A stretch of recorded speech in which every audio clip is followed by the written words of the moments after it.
So Kanye went to the White House. I wonder if they tried to scare him into not wearing his hat.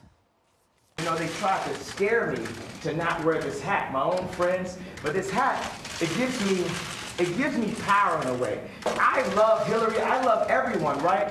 But the campaign, I'm with her, just didn't make me feel as a guy that didn't get to see my dad all the time, like a guy that could play catch with his son.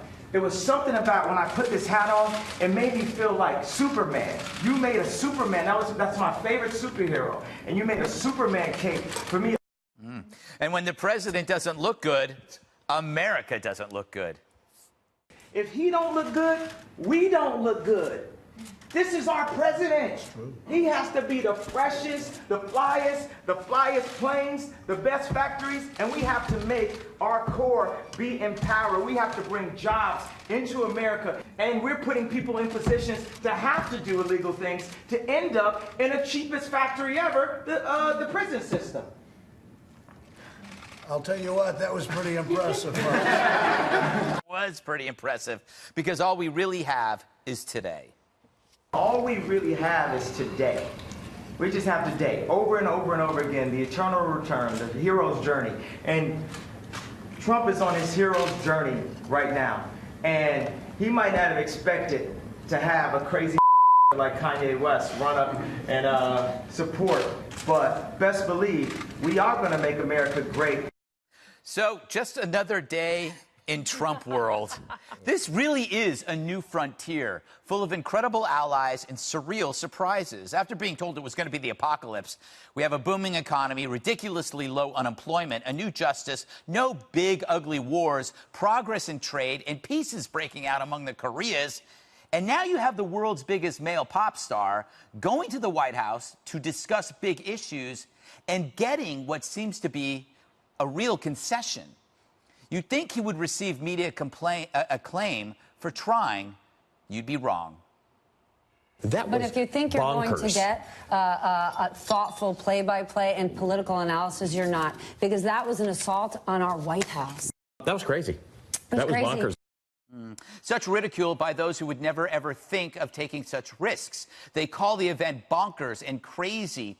Dog whistles meant to bring up Kanye's mental state. Sorry, Steph, if you used mental illness as a disqualifying factor to express opinion, you'd have no guests on your network.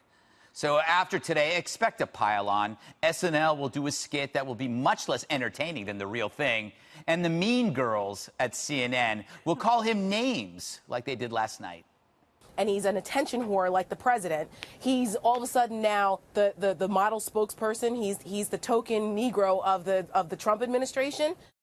Here's some advice. When you're on TV giving a hot take in front of a dwindling audience, I'd hold off on the accusations of attention seeking. But West can handle it. None of this bothers him because he's on a mission. And the risk he's taking, extending an olive branch to someone that the media demands he should condemn, lifts him above and beyond the abysmal groupthink of the entertainment world, especially when he does this. I love this guy right here. Let me give this guy a hug right here. I love this guy right here. That's really nice. Come here. That's really nice. Jim, Kanye, I appreciate it. So let's go have some lunch. Let's go have some lunch? Why bother? You just ate the Democrats.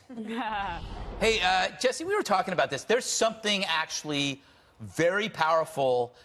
It was just I found it to be very powerful. Yeah, and maybe, I don't know. It was a very special moment. Just think about the raw talent in that room. Jim Brown, one of the greatest running backs ever. Kanye West, one of the most talented artists of all time. And Donald Trump, talented politician and businessman, all sitting together. And it was a real special moment. You played a really important soundbite, and it was the soundbite where Kanye said this. Because China has stolen all of our factory jobs from the inner cities and from the core of America, it's gotten to the point where young black Americans are now taking risks and doing illegal things to feed their family because they don't have access to good jobs on the streets anymore, and they're getting put in jail. And if you can solve that problem, and if you can get black America buy-in to the America First agenda, to the Made in America agenda, to the trade agenda, to the energy agenda, that's going to have a huge impact on this country where you have people coming together of all stripes, of all all stripes and fighting for a nationalistic, patriotic, economic agenda for this country. It's really special. In the media, already framing it as negative. They're saying this was an angry rant. When Taylor Swift or Katy Perry, they do these things, they're called, you know, expressions, soulful expressions, passionate. You know, you don't hear that. So you got to really keep in mind that the media is trying to trick your mind. And I just thought everybody needs to watch the raw of this footage, because it was even more than you played. It was really eye-opening. Yeah. Juan, there was a moment in there which I think you would have admired, which is he went in there and he complimented Donald Trump, and then he slipped in what he believed was important, that they had to stop stop and frisk in Chicago because it's destructive. And the look on Trump's face was like, okay. And it was like, so he actually. He's getting, I mean, you can laugh at him, you can love him, you can hate him, but he's actually got a concession, I believe, out of Trump just by doing that. I was going to ask you, what concession? So you think that Trump now is going to back off of the stop and frisk? I think that Trump has gotten so much out of this, and I think there is a genuine affection between these two men that he will probably get something out of in exchange for something else. Oh, okay, but I didn't see any major concession on the table because I didn't see any substance. Instead, what I see is a celebrity. And by the way, I don't understand. I mean, I think that the Oval Office should be treated with some respect. And the idea he goes in there and is using such awful language, I don't think that's very cool. Was Bill Clinton respectful in that? Let me just say, this is what we heard from Republicans, but now with this, oh, it's okay. But here's the thing about this guy. I just don't understand why it is that, you know, people would think this is about the black community. To the contrary, this is Trump, I think, speaking to his white backers and saying, I'm not a racist. Oh, come on. Oh, here's this guy. Here's Kanye West, he's here with me, so all these things about me calling people dogs and coming from S-hole countries and don't worry about it. Here's Kanye. But then you're saying a white person can never change. Yeah, Kanye sought him out. Trump didn't. That's what you're saying. No, I'm not. If a white person is actually having a conversation with a black leader, your reasoning will be it's always to appease white racists. Greg, come on. This behavior by Trump didn't start yesterday. It started, remember, he had black people coming in, like Jim Brown, like Steve Harvey, remember this? Yeah. And Kanye West, right over there at Trump Tower. Yes. And again, what came out of it? Zero. Nope. So this is the point.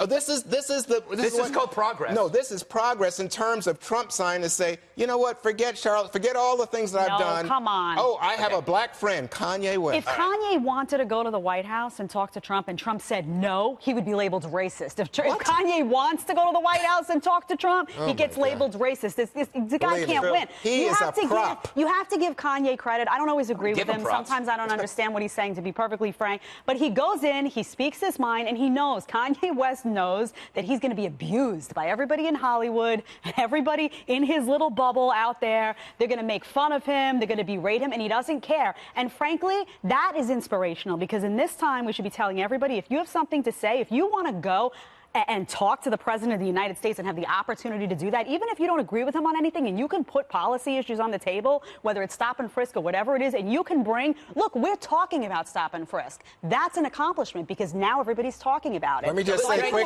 that I don't think that when you have this guy standing up there and saying, oh, let's do away with the 13th Amendment, which ended slavery in this country, you say, I think something's wrong here. There was some substance behind that we can't touch on, Dana. But I do think that what you are seeing is somebody who's willing to sacrifice his cool credentials because he believes in it.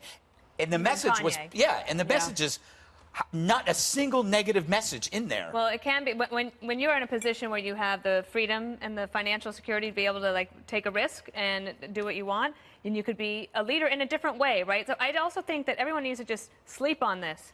Wake up in the morning and listen to other people. I mean, Juan feels passionately about it, and I'm sure a lot of people around the country do. And can I go back to stop and frisk for just a moment? Yeah. Yesterday, President Trump was at the International Association of Chiefs of Police in Florida, or 2 days ago. He loves the police. He supports the police. He says it's only administration who's been behind you, all that kind of hyperbole. But part of that is trusting the police to do something. Kanye West comes in, I don't like stop and frisk. And friends like, okay, you know what? Maybe then the president, because he has the power of convening, Bring the two together, because what's really important is to be able to have the two sides talk. Stop and frisk is not going to stop because police think that is effective unless you have a situation where it goes to court. Now, I mentioned this about 3 weeks ago, that Colin Kaepernick should go to the White House and meet with Trump. And that was the other thing that Kanye West said, that like his goal is to bring Kaepernick and Trump together. Convening. Right. And the other thing I did think, if I could just say from just a perspective, is this White House is very television savvy. Yeah. But sometimes they set up shots that do not work for them, right? But and this one's interesting. President Trump's behind the desk. Yeah. Usually when he has a meeting with somebody in the Oval Office, he's with a world leader or somebody, and they're sitting, or like Nikki Haley, she was in the two chairs over there. The president knew this wasn't the exact, he didn't elevate Kanye West to that level, right? He's like, I'm going to sit behind the desk, we're going to have a meeting. And the shot, the way that it's set up, the only people that are really in the shot, you can see President Trump a little bit, the profile of Kanye West, and all the media. Yeah. Right. It was actually very interesting to watch it with the sound off, as I did when I was getting hair and makeup done initially, because then you could just see them going, wow, this is the most crazy thing I've ever seen. Yeah. But not crazy in a bad way, but just like, it's different. And if I could just add one last thing. We are in a time of extraordinary economic prosperity. This is a time when you can solve problems like the ones that they're talking about. This is where you convene people to be able to talk about this. We're not at each other's throats for certain things. Yes. When you have peace and you have prosperity, you can deal with these things. Might I quote Scott Adams? Please. He said, we don't have a money problem, we have an ideas problem. Yeah. All right. I had to do that once a show. He said it better than I did. Yes. But drink. There it is. Everybody gets a drink when I say Scott Adams.